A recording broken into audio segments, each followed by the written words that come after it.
Kinundina ni Ako Bicol Party List Representative Alfredo Garbin Jr. ang marahas na pagbaril at pagkamatay ng 3 batang estudyante sa San Jose Tacloban High School sa Tacloban City at pagkasugat ng iba pa.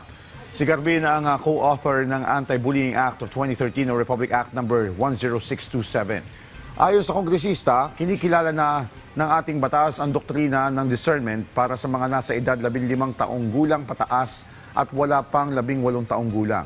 Iginit ni Garbin na panahon na para mabigyan ng makabuluhang puwersa ang batas na ito sa pamamagitan ng pagpapaunawa sa menor de edad kung gaano kabigat ang nagawa niyang krimen. Nais din ni Garbin na muling bisitahin ng Juvenile Justice and Welfare Act o amyendahan ng batas upang ang proteksyonan ng mga inosente ay hindi mauwi sa impunity para sa mga nagkasala. Dapat din niyang patawan ng mas mabigat na parusa ang mga may-ari ng baril na ang kapabayaan ay naglalagay ng mga nakamamatay na armas sa mga bata.